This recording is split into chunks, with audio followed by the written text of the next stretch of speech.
అధ్యాయము యెషయా గ్రంథం 42వ అధ్యాయంలో ఉత్తర ప్రత్యుత్తరాలుగా చదువుకున్న ఈ యొక్క భాగంలో నుంచి మనకి తెలియపరుస్తుంది. ఒక సేవకుడు అతన్ని నేను ఎలా రక్షిస్తాను, ఆ సేవకుడు పాపాల బంధంలో నుంచి నరుల్ని ఎలా విడిపించాలి, ఆత్మీయుడిగా ఆ సేవకుడిని నేను ఎలా నింపుతాను అనే దేవుని మాటలు తెలియపరుస్తూ ఉన్నాయి. మొదటి 42వ అధ్యాయము యెషయా గ్రంథము 1వ వచనంలో, ఇదిగో నేను ఆదుకొను నా సేవకుడు, నేను ఏర్పరచుకొనిన వాడు, నా ప్రాణమునకు ప్రియుడు, అతని యందు నా ఆత్మను ఉంచి ఉన్నాను, అతడు అన్ని జనులకు న్యాయము కనపరచును. ప్రార్థన చేసుకుందాం. తలలు వంచండి. ఏకాగ్రత కలిగి దేవుని మాటలు వినటానికి మిమ్మల్ని మీరు సిద్ధపాటు చేసుకోండి. మహాగణుడా, మహిమోన్నతుడా, నా ప్రియుడా యేసయ్య, మీకు వందనాలు చెల్లిస్తున్నాను. నైనా నీ దాసురాలైనా ప్రభా, నేను నీ ఎదుట వినయముగా బ్రతిమాలు కొనుచున్నాను. నా నోటికి నైనా మీ మాటలు అందించండి, మీ పరిశుద్ధాత్మ సహాయాన్ని అందించండి, నా ప్రక్క నుండి బలపరచండి. ఎవరికి ఏ హృదయానికి ఎటువంటి మాటలు అవసరమో ఇక్కడున్న వారికి, శ్రద్ధయత్నం ద్వారా వింటున్న వారికి కూడా మీ మాటలు అందించి బలపరిచి సహాయం చేయమని, నాయన నీ కృపను తోడించి ఆదరించి బలపరచమని, నాదు ఆశ్రయదుర్గమైన దేవా, నిన్ను కోరుకుంటూ బ్రతిమలాడుకుంటూ ఈ ప్రార్థనా విన్నపములు నా ప్రియరక్షకుడైన యేసుక్రీస్తు వారి శ్రేష్టమైన నామంలో ప్రార్థించి స్తుతించడానికి వేడుకొని పొందుకొని ఉన్నాం తండ్రి, ఆమేన్. చూడండి, ఇక్కడ చెప్తున్నాడు, నేను ఏర్పరచుకొని ఉన్నాను, నా సేవకుడిని నేను ఏర్పాటు చేసుకున్నాను. చాలా వరకు కొంతమంది అనుకుంటారు వాళ్ళకు వాళ్ళే ఏర్పాటు చేసుకుంటారేమో, కానీ దేవుని చేత ఏర్పాటు చేయబడాలి. దేవుని వాగ్దానం చేత, లేదంటే దేవుడు పిలిచి తన యొక్క సేవ చేయడానికి ఎన్నుకునే వ్యక్తిగా ఆ యొక్క వ్యక్తిలో తగిన గుణ లక్షణాలు ఉండగలగాలి. ఇదిగో నా సేవకుడు, అతనిని నేను ఏర్పాటు చేసుకుని ఉన్నాను, నా ప్రాణములకు అతను ఎవరంటండి? ఆలోచించారండి. ఒక సేవకుడు ఏమవ్వాలంట? ప్రాణానికి ప్రియుడట. ఎవరికి? దేవునికి అండి. ఎందుకంటే అతను దేవుని యొక్క రాయబారిగా ఉన్నాడు, దేవుని వారసుడిగా పనిచేస్తున్నాడు, దేవుని కోసం ఒక సాధనముగా పనిచేస్తున్నాడు, దేవుని కోసం తను తాను త్యాగం చేసుకునే విధంగా ఉన్నాడు, దేవుని కోసం సమర్పణ జీవితం కలిగి ఉన్నాడు. దేవుని కోసము ఈ లోకంలో సుఖానుభవం కంటే నా దేవుని యొక్క బిడ్డగా నేను కొనసాగి, నేను ఆయన కొరకు ఆయన పాత్రగా నన్ను మలుచుకోవడం నాకు ఇష్టము అని అనుకున్నవాడు సేవకుడు అవుతాడు. అంతేగాని సుఖాన్ని అనుభవిస్తూ సుఖజీవనంతో గడిపే దినములు గడుపుతూ నాకేంటి నేనేంటి అనుకునే రోజుల్లో గడిపితే అది సేవా లక్షణం కాదేమో. ఒక సేవకుడు అంటే ఒక దాసుడు. ఈ దాసుడు దేవునికి ఎలా ఉపయోగపడాలంటే తగిన విధంగా, ఎలాంటి తనకు నచ్చిన విధంగా కాదు, దేవుడు నచ్చి మెచ్చి కోరుకునే విధంగా ఉపయోగపడాలి. దేవుడు తనకి తలాంతులను ఇస్తున్నప్పుడు దేవుడు దగ్గర మొరపెట్టాలి. ప్రభా, ఈ విషయంలో ఏం చేయమంటావు? ప్రభా, ఈ వ్యక్తి విషయంలో ఎలా ఉండమంటావు? ఈ యొక్క సమస్య విషయంలో నన్ను ఎలా మాట్లాడమంటావు? ప్రభా, నాకు ఆలోచన చెప్పు, నాకు మార్గాన్ని తెలియపరచు. ఆలోచించారండి. అతి ప్రియుడైన సేవకుడు దేవుని దగ్గర క్షమాపణ గుణము కలిగి ఉండాలి. ఆలోచించారండి. మనము ఎంతలా ఉంటామంటే మనకు నచ్చిన విధంగా ఉండాలనుకుంటామేమో, కానీ దేవుడు అంటాడు, మీరు నాకు నచ్చిన విధంగా ఉండాలి. ఆలోచించారండి. మనకి నచ్చిన విధంగా ఉండాలనుకోవడం ఈ లోకపరంగా ఉండిపోతుంది, కానీ దేవునికి నచ్చిన విధంగా ఉండాలనుకోవడం ఆ లక్షణాలు. అందుకే భూమి మీద తనకు కావలసిన భక్తుల్ని దేవుడే ఏర్పాటు చేసుకుంటాడట. యోహాను సువార్త 1:10-11 ఉంటది కదా, తను ఎందరూ అంగీకరించిరో. అంగీకరించడం అంటే ఏంటండి? యాక్సెప్ట్ చేయటమేగా. ప్రభా నువ్వే నాకు దిక్కు, నువ్వు నా పట్ల సర్వాధికారం కలిగిన దేవుడివి.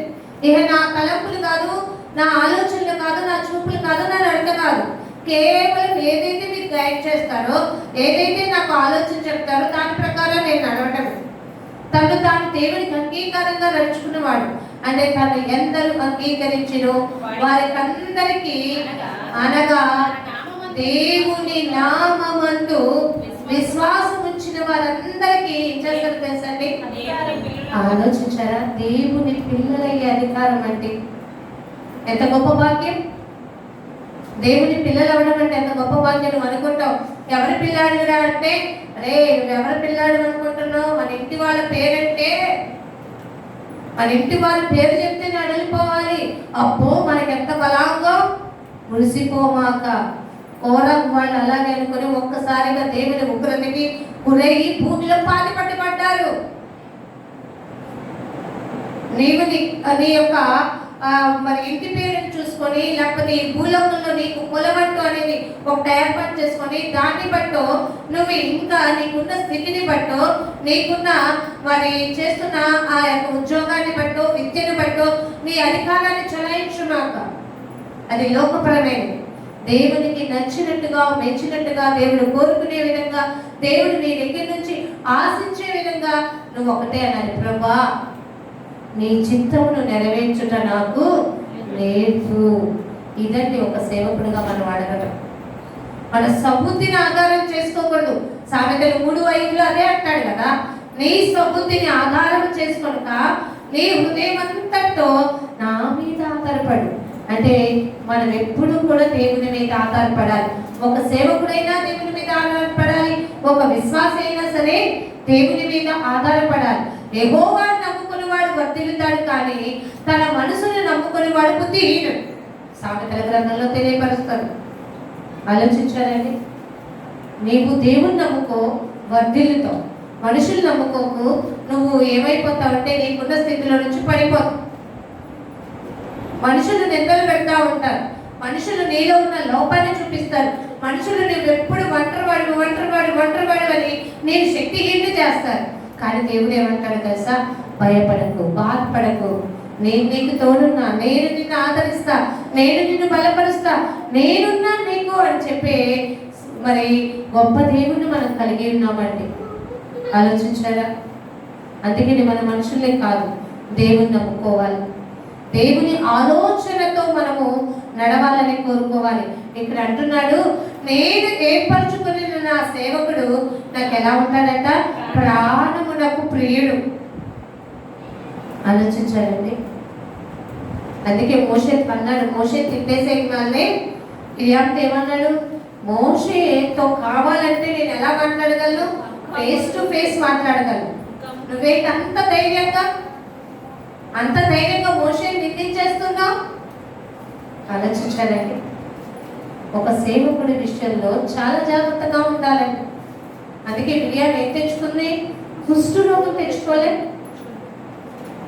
సేవకుల మీద ఆ అరుపులు, కేకలు, నిందలు, అవమానాలు వేయడం అనేది కరెక్ట్ కాదు.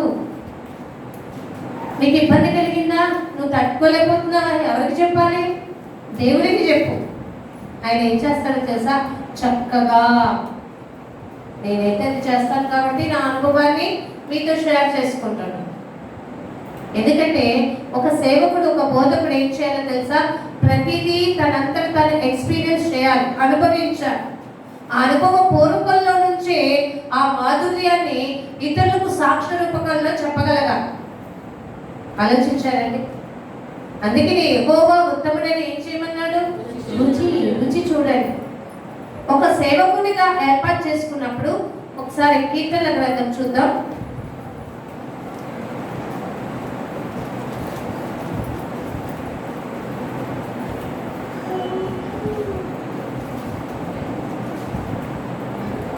కీర్తనల గ్రంథం 25వ కీర్తన. మనం ఎప్పుడు దేవుని దగ్గర ఎలా అడగాలి? దేవుడు ఈ యొక్క మాటలో నాకు చాలా నచ్చింది. తన సేవకుడు అయిన వాడు, దేవుడు తను ఏర్పాటు చేసుకున్న వారికి అతి ప్రాణప్రియుడైన ఆ యొక్క సేవకునికి తన ఆత్మను కుమ్మరించి ఎందుకు అన్ని విషయాలు తెలియపరుస్తాడంటే, సేవకుడు ఏం చేస్తాడంటే, నాకు బాగా నచ్చింది ఈ మాట చూడండి, 25:11 వచనం నుంచి చక్కగా చదవండి. యెహోవా నా పాపము బహుఘోరమైనది, నీ నామమును బట్టి దానిని క్షమింపు. మీ మాట అడుగుతున్నారా? ఆలోచించారండి. యెహోవా నా పాపం ఎలాంటిది? మనమైతే ధైర్యంగా వచ్చేసి బైబిల్ పట్టేసుకొని తలెత్తేసి దేవుడా వచ్చేసా నీ సన్నిధికి. అమ్మ బాబాయ్, ఆలోచించారండి. జాగ్రత్త. దేవుని ఎదుట తల ఎత్తి కూడా మనము అడగలేని అంత ఘోర పాప్యం. పుట్టుకతో కాదు, పుట్టిన తర్వాత మంచి చెడులు ఎదిగిన తర్వాత మనం పాపం చేయడానికి ఇష్టపడిపోయాం. అందుకే దేవుని దగ్గర అడగాలి, యెహోవా నా పాపము బహు ఘోరమైనది, నీ యొక్క నామం, ఎందుకంటే నీ నామమును బట్టి దాన్ని క్షమింపు. అంటే ఏంటో తెలుసండి, యెహోవా నామం ఏంటి చెప్పండి? యెహోవా నామము బలమైన దుర్గం. ఆలోచించారా? ఆ దుర్గము అంటే మన చుట్టూ ఒక కట్టడిలాగా ఉంటుంది. యెహోవా నామము బలమైన దుర్గము. అయితే అక్కడ అంటున్నాడు కదా, దానిని ఏం చేయమంటున్నాడు? క్షమించు ప్రభా. ఆ యొక్క పాపపు ప్రీతి నుండి నన్ను ఏం చేయమంటున్నాడు? క్షమించు తండ్రి. ఎప్పుడన్నా లేచి ఈ మాట అడగటం మీకు తెలుస్తుందా అండి? రక్షింపబడిన వాళ్ళు అనుకుంటారు, మేము అసలు ఏ పాపం చేసాం, మేము పర్ఫెక్ట్, ప్రతి వారం ఏమేస్తున్నాం, వాళ్ళలో పరిశుద్ధులు మరి పాల్పత్రం పొందుతున్నాగా, అసలు అక్కడే చిక్కొస్తుంది అనుకుని వెర్రవీగుతున్న వారే తప్పులు చేస్తున్నారు అనుకుని ఉంటున్న వారే మరి అన్నిటి కంటే బహుఘోరమైన తప్పిదంలోకి వెళ్ళిపోతున్నారట. పరీక్ష నీకు అవసరం. నీ పరీక్ష ఎలా ఉండాలో తెలుసా? విశ్వాస పరీక్ష ఉండాలి, శోధన పరీక్ష ఉండాలి, నీవు శోధనని సహించుకోగలిగిన పరీక్ష ఉండాలి. నిజంగా నువ్వు క్రైస్తవ బిడ్డమంటే నీలో ఉండాల్సింది ఏంటో తెలుసా? శోధనను సహించువాడు ధన్యుడు. శోధన కలిగితే ఏంటి అసలు ఏంటి పాతటి గోలే కనబాక, ప్రభా నీ పరీక్షలో నేనున్నానేమో, నీ చిత్తం నా పట్ల అలాగుందేమో, నన్ను ఇంకా ఓర్పు సహనాన్ని చూడాలనుకుంటున్నావేమో, ప్రభా నా పక్షము నుండి నేను వేడుకుంటున్నా. మనం మనుషులతో చెప్పేస్తామండి, కానీ దేవుని దగ్గర మాత్రం నోరు తెరిచి చెప్పలేకపోవటమే మనం చేస్తున్న తప్పు. ఎందుకంటే దేవుడికి మనకున్న తల్లిదండ్రుల కంటే కూడా మనం అతి ప్రియులు. మీకు అది తెలుసో లేదు, మనం అతి ప్రియులు. అందుకే ఎఫెసీయులు అంటాడు, ప్రియులైన పిల్లల వలె మీరు నన్ను పోలి నడుచుకోండి. కానీ మనమేం పోలుస్తాం? మనం ఎవరు కడుపును పుట్టామో వాళ్ళ తల్లిదండ్రులు, మా నాన్న అలవాటు ఇది, మా అమ్మ అలవాటు ఇది అని చెప్పుకొని వినవే కాక, పరమ తండ్రి నీకేం చెప్పాడు? తన ప్రేమను వెల్లడిపరిచాడు, తన కృపను నీకేమంటున్నాడు తెలుసా? చూపించాలి అనుకుంటున్నాడు. దేవుని కూర్చున్న జ్ఞానం మనలో లేకపోతే మనం ఏమైపోతాం తెలుసా? దాన్ని పొందుకోలేమండి. ఇంకా అక్కడ అంటున్నాడు కదా, ఇక్కడ ఒక మాట చెప్పాడు, ఎవరైనా సరే, ఒక విశ్వాసి అయినా ఒక సేవకుడైనా చేయాల్సిన నెక్స్ట్ పని ఏంటంటే 12వ వచనంలో, యెహోవా యందు భయము భక్తి కలవాడు ఎవడో వాడు కోరుకొనవలసిన మార్గమును ఆయన వానికి. అబ్బా ఎంత గొప్ప మాట! ఆలోచించారండి. నీవు దేవుని ఏం కలిగి ఉండాలి తెలుసా? భయం కలిగి ఉండాలి, భక్తి కలిగి ఉండాలి. భయం ఏం చేస్తుందో తెలుసా? అమ్మో 7ంటికి ఆ ప్రార్థన, నేను పరుగులు తీసి వెళ్ళిపోవాలి, ముందుగా వెళ్ళాలి, నా దేవుడి సన్నిధిని వెతకాలి, నా దేవుడి సన్నిధిని నేను మొరపెట్టాలి. ఎందుకంటే నా యొక్క హృదయం ఏం చేస్తుందో తెలుసా? దేవుని కొరకు కనిపెట్టుకొని ఎలా ఉండాలో తెలుసా? నిబ్బరంగా ఉండాలి. నా మాట చూపించిన ఇదే 19వ కీర్తనలో చూడండి ఒకసారి.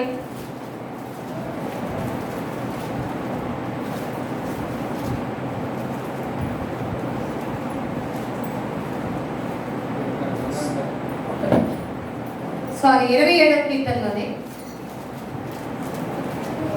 27వ కీర్తనలో 8వ వచనం 7వ వచనంలో యెహోవా నేను కంఠధ్వని ఎత్తి నిన్ను ప్రార్థించినప్పుడు నా మనవి ఆలకింపుము, కరుణతో నాకు ఉత్తరమేమో. యెహోవా యందు భయభక్తులు కలిగిన వాడు తాను కోరుకోవలసిన మార్గాన్ని దేవుడు తనకి ఎప్పుడు ఉపయోగిస్తాడు, ఎప్పుడు తనకి తెలియపరుస్తాడంటే నీవు కంఠధ్వని ఎత్తి దేవుని ఎదుట ఏం చేయాలో తెలుసా? ప్రార్థన. ప్రార్థన అంటే దేవునితో మాట్లాడడం. మనకి ఉన్నట్ల బయట కూర్చొని ఎన్ని కబుర్లు చెప్పమంటే అన్ని కబుర్లు చెప్తాం. ఆ ముసలమ్మ ముచ్చట్లో వ్యర్థమైనవే ఎక్కువ ఉంటాయి కానీ ఉపయోగకరమైనవి మాత్రం కనపడవు. అది తిమోతిలో కూడా మనకి రాసేశాడు. ముసలమ్మ ముచ్చట్లను ఏం చేయమన్నాడు తెలుసా? ఏమండి దేవుని ఎరుగుని వారు పెట్టుకున్నారంటే అనుకోవచ్చు. ఎదిగి దేవుని జ్ఞానం తెలిసి ఈ టయానికి ప్రార్థన ఉందని తెలిసి కూడా నువ్వు వ్యర్థమైన ఆలోచనలు, వ్యర్థమైన పనులు పెట్టుకొని సమయాన్ని దానికి వెచ్చించి దేవుని సన్నిధానికి లేటుగా వచ్చావంటే నువ్వు అసలు క్రైస్తవ లక్షణాలు కలిగి ఉన్నాయా? దేవుని గురించిన భయం ఉందనుకుంటున్నావా? జాగ్రత్త పడాలండి. నా దేవుని సన్నిధిని నేను ఎప్పుడు వెతకవలనా అని దావీదు గారు అంటారు. క్రొవ్వు మెదడు దొరికినట్టుగా నాకు ఆ మధురానుభూతి దొరుకుతుంది నా దేవుని సన్నిధానానికి వెళ్తే అంటున్నాడు. మనకి ఆ మధురానుభూతి దొరకట్లేదా? కంఠధ్వని ఎత్తి దేవుని సన్నిధిని మొదలుపెట్టే దేవుడు నీకు ఉత్తరమిస్తాడు. అంతేకాదు అక్కడ అంటున్నాడు, నా సన్నిధి వెదకుడని నీవు సెలవీయగా యెహోవా నీ సన్నిధిని నేను వెతికెదనని నా హృదయము. అదండి మీరు ముందుగా వచ్చి చేయాల్సిన పని. జాగ్రత్త. నాకు ఎప్పుడు ఇక్కడ ఒక కంప్లైంట్ వస్తుంది, లేట్గా వస్తారు ఇక్కడ. అలాగా సమయము మనకి ఇంపార్టెంట్. లేదు అంటే మనకి ఎలా ఉండాలో తెలుసా? ఇంకా చెప్పాలంటే అరగంట ముందైనా ఉండొచ్చు. చేసే పనుల చోట ఏమంటామో తెలుసా? ముందుగా వెళ్ళాలి. అమ్మో ఏం పడిపోద్ది అక్కడ? ఏం పడిపోద్ది? ఇప్పుడు కమ్ము వచ్చింది, అది పోయి ఫేస్ వచ్చింది. అవునా? సిగ్నేచర్ లేదు. సిగ్నేచర్ అయితే దొంగపోతే సంతకాలు చేసేస్తున్నారు అని. కానీ జాగ్రత్త, ముందుగా రండి. చక్కగా దేవుని క్రమం చక్కగా జరగనివ్వండి. మీరు లేటుగా వచ్చి లేటుగా వెళ్ళి అలసిపోయి సొమసిల్లిపోయి నీరసించి కృషించిపోయి దేవుని సన్నిధానానికి వచ్చేటప్పుడు సంతోషంతో ఉత్సాహధ్వనితో గంతులు వేస్తూ దేవుని సన్నిధానానికి రావాలి అని కీర్తన 100లో ఉంది. వెళ్ళేటప్పుడు ఏం చేయాలి? నీ వాక్యము వినినప్పుడు నీ మొహంలోని కవలికలు మారి నవ్వులు కలగజేసుకుంటూ అబ్బా ఎంత ప్రశాంతంగా ఉంది, దేవుని సన్నిధానానికి వస్తే నాకు ఎంత ప్రశాంతంగా ఉంది, నా మనసులో ఏదో భారం ఉంది కానీ ఆ భారం ఏంటో తేలికైపోయినట్టుగా అనిపిస్తుంది. అలా రావాలి నువ్వు దేవుని సన్నిధి. దేవుని సన్నిధిని వెదకుడి అని దేవుడు నాతో చెప్పినప్పుడు నా మనసు నాతో చెప్పగా వింటిని. అది నీకుందా? నీ మనసుతో అది ఫీల్ అవుతున్నావా? ఈ కష్టం వచ్చింది, ఈ యొక్క పరిస్థితి వచ్చింది, ఈ ఆపదకరమైన పరిస్థితి వచ్చింది అన్నప్పుడు నువ్వేం చేయాలి? వెళ్ళి ఎవరికో చెప్పేయాలనుకోవడం కాదు, నీ మనసు చెప్పాలి. ముందు మొదటిగా ఎవరికి చెప్పు? దేవునికి చెప్పు. దేవుని ఎదుట మోకరించు, దేవుని దగ్గర మొరపెట్టు, సన్నిధిలో ఆయన ఎలుగెత్తి ఏడు. దేవుడే ఏం చెప్తాడట? నీవు కోరుకోవాల్సిన మార్గాన్ని నీకు ఉపదేశం. ఎంత బాగా బోధిస్తాడండి దేవుడు. అప్పుడు ఎలా ఉంటుందో తెలుసా నీ హృదయము? ఇక్కడ చూడండి 14వ వచనంలో యెహోవా కొరకు కనిపెట్టుకుని ఉండము. ఎలా ఉండాలట? నీ ఇంటి వారి కొరకు కనిపెట్టుకుని ఉంటావు కదా, మరి దేవుని కొరకు కనిపెట్టుకుని ఉండాలిగా. దేవుడు యెహోవా అంటే నీకు తోడై ఉన్నవాడు, నీకు ఉన్నవాడు నీకు తెలుసు కదా. ఆయన కోసం నువ్వు కనిపెట్టాలిగా. అప్పుడు అంటున్నాడు, అప్పుడు ఏంటంట? నువ్వు కనిపెట్టుకున్నప్పుడంటే నీకు ఏమొస్తుందో తెలుసా? ధైర్యము తెచ్చుకొని నీ హృదయమును నిబ్బరముగా. ధైర్యము నేను ఇస్తానన్నాడా దేవుడు? నేనున్నానని ధైర్యం నీలో ఉండాలి. నేను నీకు సకలము సమృద్ధిగా కలుగు చేయగలనని నువ్వు నమ్మగలగాలి. ఆలోచించాలండి. ధైర్యం నీ ఎంత నువ్వు తెచ్చుకో, నిబ్బరముగా ఉండము. కానీ నువ్వు చివరికి ఏం చేయాలి తెలుసా? యెహోవా కొరకు కనిపెట్టుకొని ఉండవు. ఈ ధైర్యము ఉత్సాహం ఎప్పటి వరకు ఉండాలో తెలుసా అండి? తొదమట్టుకు కొనసాగించాలి. ఏప్రిల్ పత్రికలో ధైర్యమును, నిరీక్షణ వల్ల ఉత్సాహమును తొదమట్టుకు నువ్వు కొనసాగిస్తే నీవే ఆయన ఇల్లు. 3:11 ఆలోచించుకోండి, జాగ్రత్త కలిగేడు. నువ్వు కోల్పోతున్నావేమో, నీ దేవుడు తన ఆత్మను నింపుతాడట. మనలో దేవుడు జీవాత్మను నింపాడండి. అందుకే నరుడుగా ఉన్నాం. మనకి తెలియట్లా సృష్టికర్తని, ఆ ప్రధాన యాజకుడిని, మనకి సరిపోయిన వాడిని, అన్ని విధాల మనకి ఉపయోగకరమైన దేవుడు నేనున్నాను నీ పక్షాలని చెప్పిన, బలపరుస్తాను, తోడుంటాను, నిన్ను సాగనంపుతాను, నేనే నీకు ఆ యొక్క రాజ్యంలో స్థానాన్ని కల్పిస్తానన్న దేవుని మాటలు మరుస్తున్నాం. ప్రభువా నాకు ఎంతసేపు ఏం కావాలి, నా అవసరతలు తీర్చు. కానీ ఎప్పుడన్నా ప్రార్థన చేస్తున్నావా? ఆత్మలో బలహీనమైపోతున్నాను ప్రభా, శరీర కోరికలు ఎక్కువైపోతున్నాయి, శరీర అవసరాలు ఎక్కువగా ఆలోచిస్తున్నాను, లోకస్తులతో కలిసి లోకపరమైన మాటలతో గడిపేస్తున్నాను ప్రభా, నా సమయాన్ని నీ కొరకు వెచ్చించకుండా ఈ లోకంలో గడిపేస్తున్నాను, క్షమించు, నన్ను మళ్ళించుకొని ఆత్మతో నింపు. ఈ ప్రార్థనా సరళత ఉందా మనం పరీక్షించుకోవాలండి. అందుకనే మన బలహీనత ఏదో ఆయన సిలువను మోయాలంటే దేవుడి సన్నిధానికి వచ్చి ఆయన దగ్గర ఎలా పెట్టాలో తెలియాలి. అంతేగాని ఏ పాస్టర్ చెవులో పెట్టినా కానీ నీ బలహీనత గురించి ఆయన ప్రార్థన చేయడు. నీ ఎంతటి నువ్వు రుచి చూడాలి. నీ ప్రార్థన దేవుడు వింటున్నాడన్న నమ్మకం నీకు కలగాలి. నా దేవుడు నా పక్షమున ఉన్నాడు, నా ప్రార్థన ఆలకిస్తున్నాడు, నాకు ఉత్తరం ఇస్తున్నాడు, నన్ను ధైర్యపరుస్తున్నాడు, నాకు ఆదరణగా ఉన్నాడు, నన్ను తట్టి లేపుతున్నాడనే ఆ యొక్క ఆలోచన, ఆ అనుభవం నీవు కలిగినప్పుడే ఏం చేస్తావంటే ధైర్యంగా ఉంటాం. అదే లేకపోతే ఎప్పుడు ఇతరుల మీద ఏమంటావు తెలుసా? డిపెండబుల్ అయిపోతావు. ప్రార్థన రిక్వెస్ట్ కోరచ్చు, తప్పులేదు. కానీ నీవు మాత్రం దుప్పట ముసుకేసుకొని పడుకోకూడదు. ఆలోచించాలండి. దేవుడు కార్యం చేయాలన్నా, దేవుడు నువ్వు అడిగి ఇవ్వాలన్నా ఏమంటున్నాడో తెలుసా?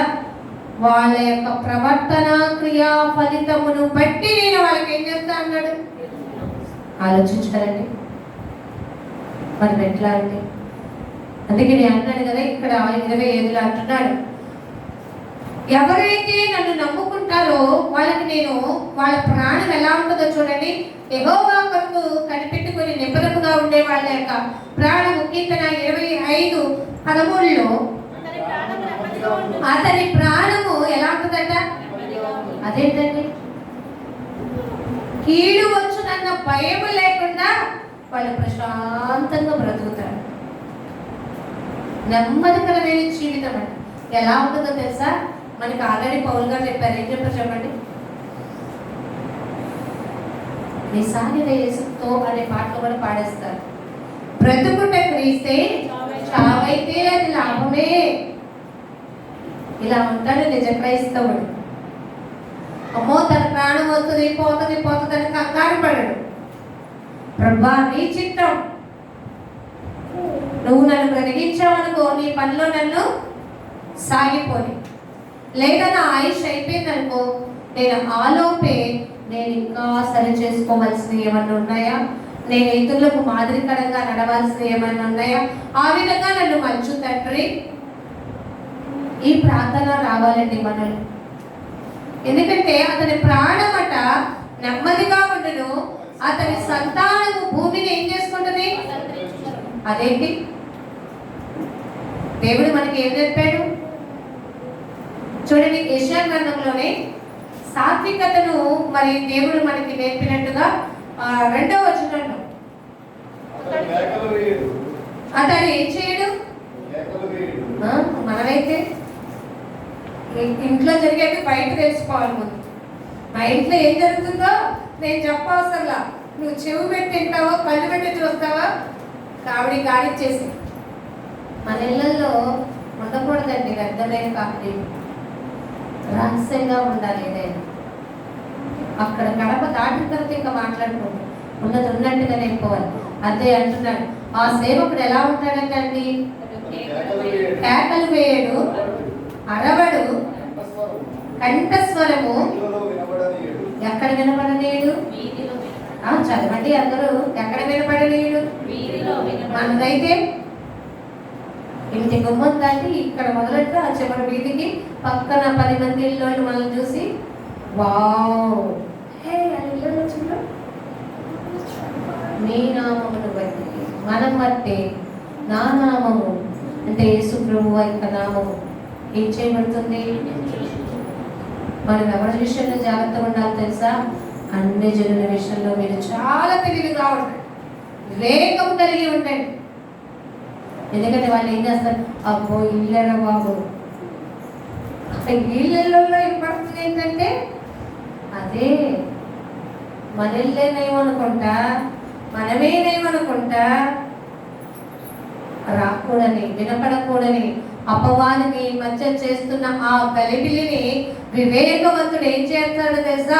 వెంటనే క్యాచ్ చేస్తాడు. అవివేకవంతుడు ఏం చేస్తాడో తెలుసా? లేదు, నేను కూడా ఏం చేసుకోవాలి, తెచ్చేసుకోవాలి. ఆలోచించామండి. దేవుని బిడ్డలకి ఎప్పుడు ఏమి ఉండాలంట? వివేకం ఉండాలంట. అరిచి అరిచి కేకలు వినపడేలాగా, బయటికి వినపడేలాగా అరిచేవాడు ఒక విశ్వాస కాదు, ఒక క్రైస్తవ సేవకుడు కాదు. జాగ్రత్తగా ఉండాలి. చూడండి అక్కడ ఇంకా 2వ వచనంలోనే మళ్ళీ ఒకసారి, అతడు కేకలు వేయడు, అరవడు, తన కంఠస్వరము వీధిలో అంటే ఒక సాత్వికత ఉంటుంది. ఆలోచించాలండి. ఎందుకంటే మళ్ళీ కంటిన్యూషన్ అయిపోతుంది. ధన్యతలో మనకు అదే చెప్పాడు కదండి, మత్తయి 5లో మరి ఆ ధన్యతల గురించి చెప్తున్న దానిలో సాత్వికులు ధన్యులు, వారి భూలోకాన్ని. మరి ఎక్కడ భూలోకాన్ని నువ్వు స్వతంత్రించుకున్నావు అనుకో, పరలోక రాజ్యంలో స్థానాన్ని సంపాదించుకోగలరు. ఎందుకంటే నీతిమంతులే దేవునికి ఇష్టమైన వారు కదా. దేవుడు మనకి నీతిని నేర్పాడు కదా, ఒక విధేయతని, వినయాన్ని, ఒక క్రమశిక్షణతో కూడిన ప్రేమని మనకి నేర్పాడు కదా, జ్ఞానాన్ని నేర్పాడు కదా. మన కేకలు ఎందుకు వినపడుతున్నాయి? మనం ఎందుకు రెక్కలు వేస్తున్నాం అంటే అది అంటారు కదండి, మన పరువు మనమే ఆలోచించాలి. ఎందుకంటే ఒక కుటుంబంలో ఉంటున్నప్పుడు అందరూ ఒకే మనస్తత్వంతో ఉండలేదు. ఒక్కొక్కరికి ఒక ఆలోచనలు ఉంటాయి, చిన్నపిల్లలు ఉంటాయి, పెద్దలు ఉంటాయి. ఆ వివేకవంతులు ఏం చేయాలో తెలుసా? సమస్తాన్ని సమకూర్చి చక్కగా ఆలోచించి వివేచించి దేవుని ఎదుట పెట్టి ఆలోచన తీసుకుని దాని ప్రకారము నడిపించేవాడుగా ఉండాలి. అంతేగాని నేను యజమానుడిని, ఆహా తర్వాత నాదే వస్తూ, లేకపోతే నేనే నేను చెప్పినట్టు చేయి, లేకపోతే అవుట్ అన్నదాన్ని కాదు కాదు. ఈ అవుట్ అన్నా అంటే అక్కడ దేవుడి చేత కూడా మనం ఏమనిపించుకుంటాం తెలుసా?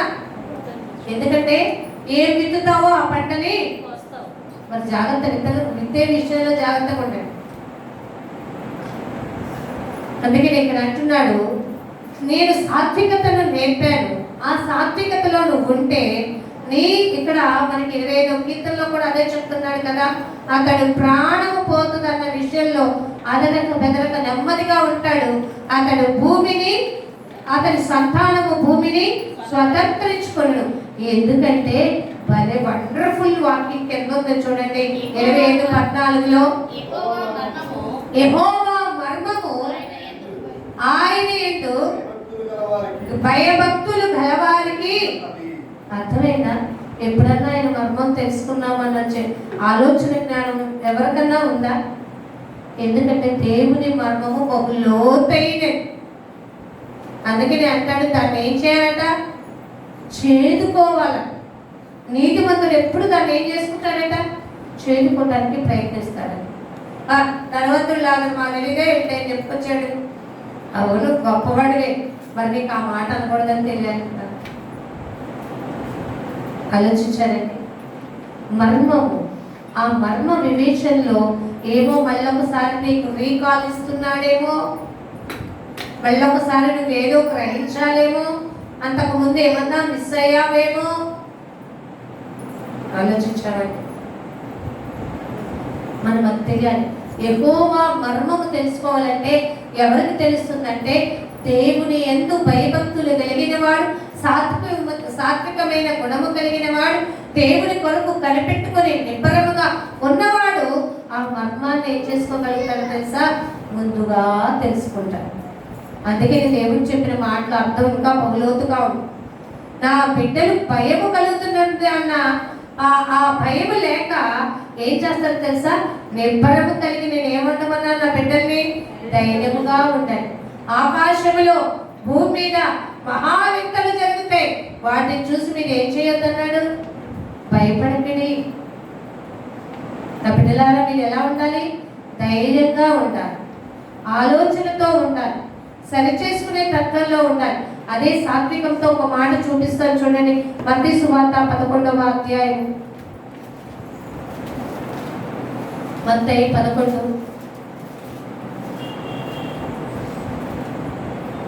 11:29 వచ్చిన. దేవుడు ఎలాంటి వాడండి? మరి మనం ఏంటండి చెప్పుకుంటారా? అరే నాకు కోపం వస్తే నేను ఎలాంటి వాడినా నాకే తెలియదు. ఇది మన వ్యవహారం. నా కోపం తెప్పించడాక ఎలా ఉండదు ఏంటండి ఇదా నా వ్యవహారం? దేవుని బిడ్డలమండి, లోకస్తులు కాదు, అన్యులు కాదు. జాగ్రత్త, మాట కంట్రోల్. దేవుడు అంటున్నాడు నేను సాత్వికుడను. ఎలాంటి మనసు అంటే ఎదుటి వాళ్ళు సమస్య చెప్పినప్పుడు నీ మనసు ఏమవ్వాలి? దేవం. ఆలోచించారండి. ఆ మనసు నిలుపుకుంటే నీకు దేవత్వం అంటే ఏంటో తెలుస్తుంది. ఎందుకంటే దేవుడు చెప్పిన వాటిలో ప్రేమ, కరుణ, జాలి, దయ, వాత్సల్యము ఇవన్నీ ఆ పదాల్లోకే వస్తాయి. ఆలోచించారండి. మరి మన ప్రవర్తన ఎలా ఉంటుంది?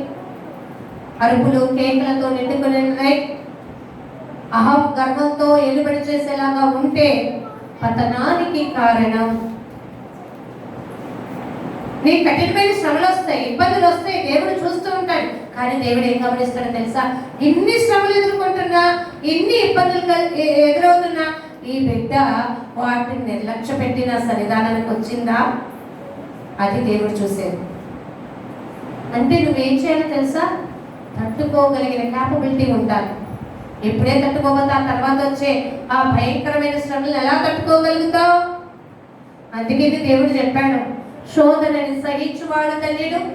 మా మనుషులు నిప్పు రవ్వల పైకి ఎగురినట్లుగా మనుషులు కేవలం శ్రమానుభవమునికే పుట్టి ఉన్నారు అని యోబు గ్రంథం 4వ అధ్యాయంలో తెలియపరుస్తారు కదండి. నీకేమో శ్రమలొద్దా? సుఖాలే కావాలా? కష్టపడకూడదా? ప్రయాసపడకూడదా? మరి దేవుడు ఏం చెప్తున్నాడు? ప్రయాసపడు, కానీ ప్రయాసలో సాత్వికం కలిగి జీవించు, ప్రయాసలో దీన మనసు కలిగి జీవించు. ప్రభా ఎలా సాధ్యం అంటే అక్కడ ఆయన చెప్తున్న మాట కూడా చూడండి. మీ మీద అదండి, మీ మీద నా కాడి ఎత్తుకొని నా యొక్క నేర్చుకుని. ఎప్పుడైనా మీ ఇంట్లో వారిని కూర్చోబెట్టుకొని నేను ఎన్ని కష్టాలు ఎదుర్కొన్నాను, కానీ నేను కదల్చబడలేదు, స్థిరముగా నిలబడ్డాను, నా ప్రయాస వ్యర్థము కానిలేదు, దేవుని మీద బాధ వేశాను, దేవుడు ఈ విధంగా నాకు సహాయం చేశారు, ధైర్యాన్ని ఇచ్చారు, ఆదరించారు, బలపరిచారని మీ తర్వాత తరం వారికి మీరు చెప్పేవారుగా లేకపోతే మీరు సాత్వికం దీన మనసు ఎక్కడి నుంచి వస్తున్నట్టు ఆలోచించారండి. నేను నిన్న శనివారం అదే చెప్పాను. యెహోవాకి కోపం తెప్పిస్తే, యెహోవాని విసర్జిస్తే, యెహోవా ఆజ్ఞలు వినకుండా ఉంటే నీ తర్వాత తరం అనేది ఇంకా ఉండదు. ఆలోచించారు. మీరు మనుషులకు కోపం తెప్పిస్తే ఏంటో అని భయపడే మీకు దేవునికి కోపం వస్తే ఏమవుతుందని భయం లేక జీవించడం బహు భయంకరం. అదే హెబ్రీ 10:31 అంటాడు, జీవము గల దేవుని చేతిలో పడట బహు భయంకరము. ఆలోచించారండి. కానీ దేవుడు నిన్ను మరణములో నుండి జీవములోనికి దాటించాలి అనుకుంటున్నాడు. నువ్వు కన్నీళ్లు కడుస్తూ ఉండకూడదు అనుకుంటున్నాడు. జారిపోయే కాళ్ళతో నువ్వు ఉండకూడదు అనుకుంటున్నాడు. దేవుడి సేవకులు ఈ విధంగా ఉండాలి. కాడి ఎత్తుకొని దేవుని యొద్ద నేర్చుకోవాలి. ఎందుకంటే దేవుడే మనకి ఏముచ్చిపోయాడట? ఎక్కడుందో తెలుసా మీకు ఆ మాట? పేతురు రాసిన 2వ పత్రిక, నేను క్లోజ్ చేసేస్తున్నాను. పేతురు రాసిన 2వ పత్రిక,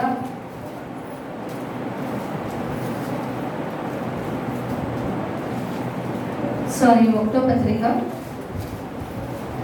2వ అధ్యాయము 20వ వచనం 19 నుంచి కూడా చదవచ్చు. ఎవడైనను అన్యాయముగా ఏం పొందుచు? శ్రమ పొందుచు. శ్రమ పొందేవాడు ఏ మనస్సాక్షి కలిగి ఉన్నారట? చెప్పండి, ఏం కలిగి ఉన్నాడు? దేవుని గురించిన మనస్సాక్షి. అన్యాయం పొందుతున్నావు, శ్రమ పొందుతున్నావు, ఏడుపు వస్తుంది, నీకేమి ఇంకా తట్టుకునే శక్తి లేదు. కానీ వాడు ఏం కలిగి ఉండాలట? దేవుని గురించిన మనస్సాక్షి కలిగి దుఃఖముని ఏం చేయాలి? అబ్బో, ఏ మాటలు గుచ్చుకోవట్లేదా అనిపిస్తుందా అండి? నేను మంచివాడినే, కానీ నేను శ్రమ పొందుతున్నా. కానీ నన్ను చూస్తున్న దేవుడు ఉన్నాడు కదా. కానీ నేను ఏం చేయాలో తెలుసా? దుఃఖమును సహించిన ఎడల అది ఏమగును? హితము అంటే ఏంటో తెలుసా? మంచిదగును, మేలగును, నీకు ఒక ధన్యత కలుగు చేస్తుంది. ఆలోచించారా? కృంగిపోక, బాధపడక, ఏడవక, ఒకటే అడుగు, ప్రభా నీ మనస్సాక్షి కలిగి నేను జీవించడం నాకు నేర్పు ప్రభా. ఎందుకంటే దేవుడే మనకు చెప్పాడు కదండి. ఇప్పుడు చదువుకునే దానిలో అదే కదా మనకు ఉంది. 11:28 నా కాడి ఎత్తుకుని నా యొక్క నేర్చుకుని. ఇదేదో ఒక ఆవిడ బింది నీళ్ళు పట్టుకొని వెళ్తుంటే ఏం వస్తావులే నాకు ఇవ్వని పట్టుకొని వెళ్ళినట్టు కాదు. ఆలోచించారా? అది ఈజీ ఏమో, బింది నీళ్ళు పట్టుకొని వెళ్తాం. దేవుని కాడి ఎత్తుకొని నడవాలంటే సహించు, వహించు, భరించు, నలిగిపో, విరిగిపో, కరిగిపోవటానికి సిద్ధపడిపో. ఆలోచించావా? వేట్రాని ఎదురు తిరగమాక, నీ మౌనమే అన్నిటికీ సమాధానం. దేవుని బిడ్డలకి ఇది ఉండాలట. అందుకే నేను బయటకు వెళ్ళి అరవకండి. ఆలోచించారండి, ఎంత మంచి మాటలు. ఒక సేవకుడిగా, ఒక విశ్వాసిగా నీకు ఉండాల్సిన లక్షణాలు. ఇంకా అంటున్నాడు కదా ఇక్కడ, నీవు శ్రమ పొందిన ఆ మాట మీరు బాగా అండర్లైన్ చేసుకుంటారో, హృదయంలో పెట్టుకుంటారో, లేకపోతే ఇది నాకు అవసరం అనుకుంటారో, మీకు ఏమైనా అనిపిస్తే ఇది ఎత్తి ప్రార్థన చేయాలి అనిపిస్తే వాక్యం ఎత్తి ప్రార్థన చేసుకోండి. మీ అనుదిన జీవితాలు దేవుని గురించిన మనస్సాక్షి కలిగి, ప్రభా దుఃఖాన్ని సహించుట నాకు నేర్పు. అందుకే అన్నాడు ధన్యతలు. దుఃఖపడివారు వాళ్ళు ఏం చేయబడతారు? ఎప్పుడు? వెంటనే వచ్చి కన్నీరు చేస్తాడా? కొంచెము కాలము మీరు శ్రమ పడిన పిమ్మట. కొంచెం కాలం అంటే ఎప్పుడు? 1 నెల, 2 సంవత్సరాల? ఆయన రాకడ వచ్చిన తర్వాత ఆయనే మనల్ని ఏదేను స్థిరపరిచి బలపరచును. అప్పటి వరకు ఏం చేయాలి? సహించాలి. సహించాలంటే నా వల్ల అయితే కాదు ప్రభా. కాబట్టి నేను నీ మనసు కలిగి జీవించటం, నా మనసు నిలుపుకోవటం, స్థిరత్వంలోకి వెళ్ళడం నాకు నేర్పు తండ్రి. ఇవి అడగాలి మన ప్రార్థనలు. అయితే ఇక్కడ అంటున్నాడు కదా, అలా చేయటం నీకు మంచిదగును. తప్పిదములకి దెబ్బలు తినినప్పుడు మీరు సహించిన ఎలా మీకేమి గలము? తప్పు చేశారనుకో, మీకు దెబ్బలు కొట్టాం అంటే ఏంటి? తప్పు చేసిన దానికి శిక్ష అనుభవించారు. దానివల్ల ఏంటి గొప్పతనం? దాని వల్ల ఉపయోగం లేదంట దేవుని దృష్టిలో. ఏమంటున్నాడు? మేలు చేసి బాధపడినప్పుడు మేలు సహించిన యెడల అది దేవునికి, అంటే బ్రతికినా మన కోసం కాదు బ్రతకాలి. నిజం చెప్తే ఇక్కడ ఉండడం పారిపోతాం. బ్రతికితే ఎవరి కోసం బ్రతకాలి? దేవుని కోసం. ఎవరైనా అన్యాయంగా వచ్చి ఒక్కోసారి పాస్టర్ గారు అన్న ఎవరైనా ఏదైనా చేశారనుకో, వాళ్ళే చేశారన్నట్టు మాట్లాడుతుంటే నేను చేశావా, చూసావా కాదండి. సహించు, వహించు, భరించు, తర్వాత నెమ్మదిగా చెప్పాలి. ఎందుకంటే అక్కడ అదేదో అయిపోయింది, దాన్ని మళ్ళీ నేను పెట్టాలి, చెయ్యాలి, అది ఎంత ఖర్చుతో కూడింది, ఎంత సమయం ఏంటి అనే భారం ఉండొచ్చేమో. అర్థమైందండి? నేను కాదు ఎవరు చేస్తారో నాకు తెలియదు, కానీ ఆ సిచ్యువేషన్లో యాక్సెప్ట్ చేసే మనసు ఆపోజిట్ పర్సన్ ఉండకపోవచ్చు. కానీ అంటున్నాడు, నీవు కీడు చేసి ఘనం పొందడం కంటే మేలు చేసి బాధపడినప్పుడు పొందుకుంటావు చూసావా, అది నాకు మేలు అంటున్నాడు దేవుడు. అంటే మనం ఎవరికి మేలు చేయాలి? మరి యేసుప్రభు వారు కూడా అంతే కదండి. ఏమీ చేయకపోయినా మనం మేలు కోసం ఆయన ఏం చేయమంటారు? ఒకటి తక్కువ 39 కొరడా దెబ్బలు. ఒకసారి ఎప్పుడైనా బిడ్డ తీసుకొని కొట్టుకున్నారా మిమ్మల్ని మీరు? కొడుకుంటే విన్నాం కానీ కొట్టుకోలేదంటారా?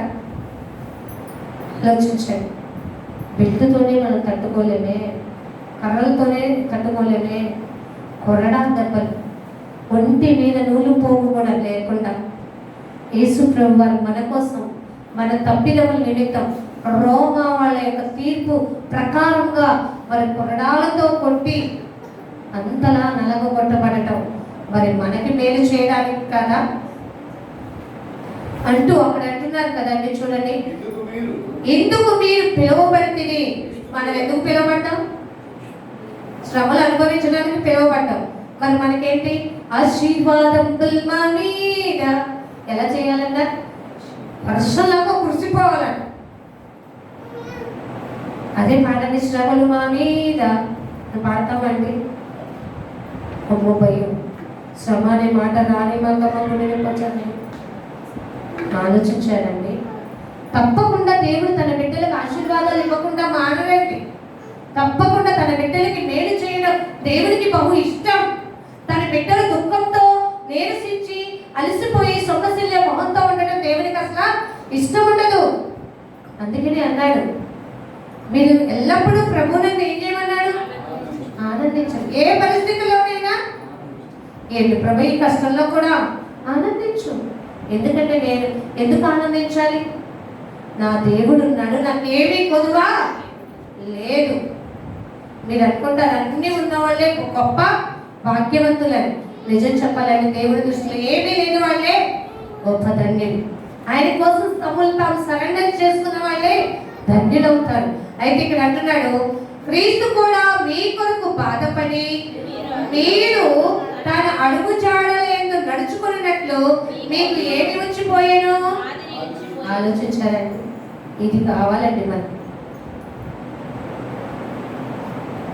దేవుడే మనకి మాదిరించిపోతే కుటుంబంలో పెద్దలైన మనం ఏం చేయాలో తెలుసా? మన తర్వాత తరం వారికి మనం మాదిరికరంగా ఉంటారు. అలా ఉన్నట్ల రోల్ మోడల్ ఎవరు అంటే the best cricketer, the best hero, the best heroine, the best teacher, ఇలా చెప్పుకోవద్దండి. యేసు ప్రభు బాధపడుతున్నాడని వాడెవడు ఎప్పుడు అనడు, నేను నీకు మాదిరించా, నేను ఇన్ని కొట్టినట్టు నీకు కూడా కొట్టే అని అన్నాడు. ఆలోచించారా? దేవుడు అంటున్నాడు, నేను మీకోసము మాదిరి ఉంచిపోయాను. ఎందుకో తెలుసా? ఆయన పాపము చేయలేదు. చూడండి దేవుడు ఎంత మేలు చేశాడు. పాపము చేయలేదట, నోటిలో కపటం అనేది లేదట, దూషించబడి బదులు తిరిగి దూషించను లేదట, శ్రమ పట్టబడి బెదిరించలేదట, న్యాయముగా తీర్పు తీర్చి దేవునికి తను తాను ఏం చేసుకున్నాడు తెలుసా? ఏంటి ప్రభు ఎంత త్యాగము! న్యాయముగా తీర్పు తీర్చగల దేవునికి నన్ను నేను ఏం చేశాను తెలుసా? అప్పగించుకున్నాను. వాక్యం మీద శ్రద్ధ వహించండి. ఎందుకంటే మన పాపముల విషయమై ఏం చేస్తామో తెలుసా? యేసు ప్రభువారు చనిపోయి నీతి విషయమై తిరిగి జీవించినట్లు ఆయనే తానే తన శరీరమందు మనకేముంచిపోయాను? పాపములను రాను మీద మోసుకొనేను. ఆలోచించారండి. కానీ దేవుడు ఏమంటాడు? నేను ఏం మొయ్యమనట్లా, ఇంత నిందలు, ఇంత దూషణ, ఇంత అవమానం, ఇంతేం పడమనట్లా, నా కాడి ఎత్తుకొని నా యొక్క నువ్వు నేర్చుకో. ఇదే ఆయనకి భాగ్యము కదా. ఆలోచించారా? దేవుని గురించిన జ్ఞానం ఉంటే దేవుని గురించిన సాత్వికతలో వెళ్తాం. దేవుని ఆత్మతో నిండుకుందాం. దేవుని చేత ఏర్పరచబడిన వారు, దేవుని జ్ఞానంతో నిండవలసిన వారు, దేవునికి కావలసిన వారు, దేవుని చేత మనము ఆయన ఎన్నుకోబడిన స్థితిలో ఉన్నవారు. కాబట్టి మన ఇష్టానుసారం కాదు, దేవా నీ చిత్తానికి, నీ మనస్సాక్షికి నేను జీవించడం, నిర్భరం కలిగి ధైర్యంగా ఉండడం మీరు మాకు నేర్పిస్తున్నప్పుడు నేను అలా వెళ్ళిపోవటం, అలా సాగిపోవటమే నాకు నేర్పించు తండ్రి అని మీరు మీ ప్రాంతంలో అడగటం, నేర్చుకోవటం. ఆ విధంగా మీ భక్తి విషయంలో మిమ్మల్ని మీరు సాధకము చేసుకున్నట్లయితే మీరు కృతార్థులు అవుతారు. ఇంతటితో నా మాటలు ముగిస్తున్నాను. దయచేసి తలలు వంచండి. ఈ కొద్ది లేఖన భాగాన్ని దేవుడు మన వెనుకల్లో ఫలింప చేయనుగాక. కళ్ళు మూసుకొని ప్రార్థన చేసుకుందాం. మాధు ఆశ్చర్యకరమైన దేవా, మీ కొందనాలు తెలియపరుస్తున్నాం. నీవు ఏర్పరచుకున్న సాధనమైన వారు ఈ లోకంలో అహంతో పరిపాలన చేస్తున్నారు. కానీ మీరు ఇస్తున్నది వినయం, సాత్వికం, నిబ్బరం, ధైర్యం కలిగి ఉండాలి. నా బిడ్డలు నిందలు పడాలి, అవమానపడాలి, శ్రమ పెట్టబడాలి, కానీ తిరిగి దూషించకూడదు, అవమానపరచకూడదు. దేవుని గురించిన ఆ మనస్సాక్షి కలిగి ఉండాలి. నా కాడి ఎత్తుకుని నా యొక్క నేర్చుకోవాలి. నా ఎందు భయభక్తులు కలిగి ఉండాలి. నా మార్గం నేను వారికి తెలియపరుస్తాను, నా మర్మం వారికి తెలియపరుస్తానని మీ చక్కని మాటలున్నాయన. మీ ఆత్మను ఎలా నింపి మమ్మల్ని ధైర్యపరుస్తారో తెలియపరుస్తున్నందుకే మీకు వందనాలు. పెద్ద మాటలు ఇది నా కోసమే తలించిన ప్రతి బిడ్డ యొక్క హృదయాలు ఈ వాక్యము నీరు కట్టి ఫలించినట్టుగా సహాయము చేయమని నన్ను ఏర్పాటు చేసుకుని నా ప్రక్క నుండి బలపరిచి నా నోటికి మాటలు అందించినందుకే కృతజ్ఞతలు చెల్లిస్తూ యేసునామం నీ ప్రార్థన విన్నపములన్నీ కూడా అడిగి వేడుకలు పొందుకుని ఉన్నాం తండ్రి. ఆమేన్. అందరికీ వందనాలు. దేవుడు మిమ్మల్ని దీవించునుగాక.